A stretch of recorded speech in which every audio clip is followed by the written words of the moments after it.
There's nothing that God hates more than sloth and laziness. If God were to create a man and that man were to sit around and do fuck all, God will frown upon you. It's why you're never lucky. If you're listening to this and you think I'm never lucky, I'll tell you why, because God dislikes you because you're fucking lazy. Start to work. Start to show God the beauty of his own creations. You'll be amazed how lucky you'll become.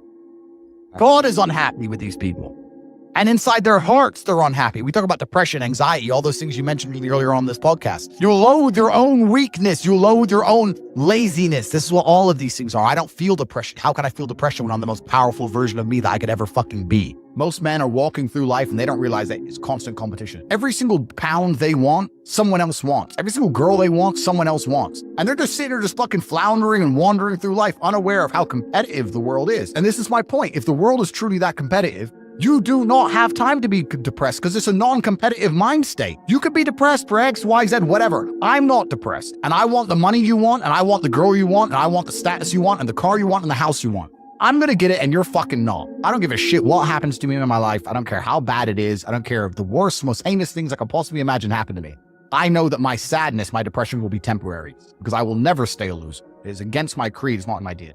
All of your minds are broken. You can't even focus on anything anymore. You're right. You are constantly distracted to the point where you can't even appreciate the good things in your life. You're distracted. Your minds are broken. You need to rewire your mind and resist the slave programming. If you cannot control your own mind, then you are just a feather in the wind of life because your own mind is the only thing you can control. You can't control the weather. You can't control people. You can't even control whether your heart stops beating. You might have a heart attack tomorrow. You can't control anything besides what you think. If you cannot control your own mind, then you go through life with zero control, zero influence. You can't control anything. You're just a feather in the wind, waiting for life to blow you from happy place to sad place to happy place to sad place, completely hoping on the gods to be fortunate to you because if any genuine discomfort comes your way, you're fucked. It's so easy to win. You can control your own mind. It seems that nobody fucking can. Your own father's ashamed of you. And you don't even feel fucking motivated to do shit. It's a fucking shame.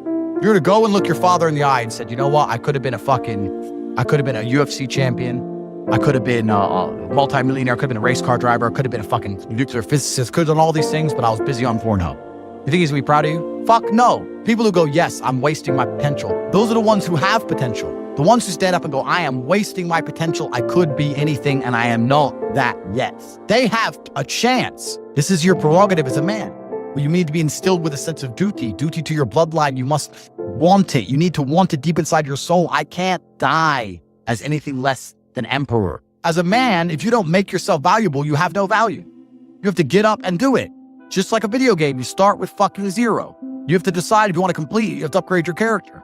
So I find it amazing that men are going to play video games and fuck about and waste their time instead of upgrading their character. Everyone knows what to do. You know what you have to do. Right? If you had to become the most dangerous, intelligent, respectable man on the planet, you know you're supposed to go to the gym. You know you're supposed to train, learn how to fight. You know all these things.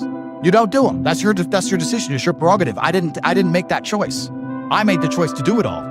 I decided all. And every single man watching this can do the exact same thing. Which is why I have very little pity when I do these streams and people think I'm arrogant or I'm rude to people. But if you've made a fucking decision to be less than you should be, then I believe you should be mocked for that. And me as a man, when I put myself through hell, when I have had such exacting, such stringent standards for myself, why would I then have less exacting, stringent standards on the people I meet? Why would I put myself through hell to be me and then meet someone who didn't put themselves through hell and then treat them like my equal? No, fuck you. I suffered when you didn't. So you're not my equal because you decided not to suffer. You have enjoyed comfort when I haven't, and that's fine, but don't expect me to look at you as my equal because you're not, because I put myself through hell. I put myself through hell because I decided to throw comfort away. For 10 years of my life, I was never comfortable. My basic premise is that I refuse to believe in things that take power away from me. The idea, I believe, that if you feel depressed, something is depressing you, and you should try your best to fix it. You should take control of your life and do your best to fix it. Let's say your girl leaves you and you start to feel depressed, but you believe in the idea of depression. You're now going to start diagnosing yourself as clinically depressed, self-hypnosing yourself into hypnotizing yourself into being clinically depressed. And it's amazing how you can speak things into existence. I cannot become depressed because I don't believe in it. Let's pretend I'm completely wrong, right? The best option, the best thing to do is still to get up, be an adult, control your emotions, be stoic, and do the things you're supposed to do day after day. Laying in bed and doing nothing is never going to be the best option. The best option is still to go to the gym, to work hard, to run your business, to be successful. So it doesn't matter. We're talking about the different positions on the chessboard. But if the rules of the game remain the same, regardless of the position you're still trying to win, you still have to do the same things. So does it even matter at this point? If you come along and say he's depressed because of X and he's depressed because of Y and he's depressed because of Z, and the answer to all of them is still the same thing, then I don't give a fuck why you're depressed. Yeah, well, what I'm saying is you're playing a game and it's a competitive game and you need to build a mindset that allows you to be ultra competitive. And if you want to sit there and say, no, I want a non-competitive mindset, then fine. You know what you call people who do not win competitions? Losers. Correct. This is just the bottom line of life. And it's kind of interesting because everyone pretends they give a fuck, but nobody does. Especially women. Women truly don't give a fuck. If you ask a woman the kind of man she wants, she will never say depressed or sad. Ever. She wants a man who is ultra capable, ultra competent. They want someone who is fun and spontaneous and charismatic and successful. They don't have time for sad dudes. They don't care. So the world doesn't care. The world has never given a shit about sad men. So if you're going to sit there and self-diagnose yourself as a sad man, you're going to have a shit life and nobody's ever going to give a fuck and you're going to perpetually lose forever. And that is your decision. I am so scared of being that person. The idea of that terrifies me to the point where I don't even want to accept that as a reality that can possibly exist. I don't give a shit what happens to me in my life. I don't care how bad it is. I don't care if the worst, most heinous things I can possibly imagine happen to me.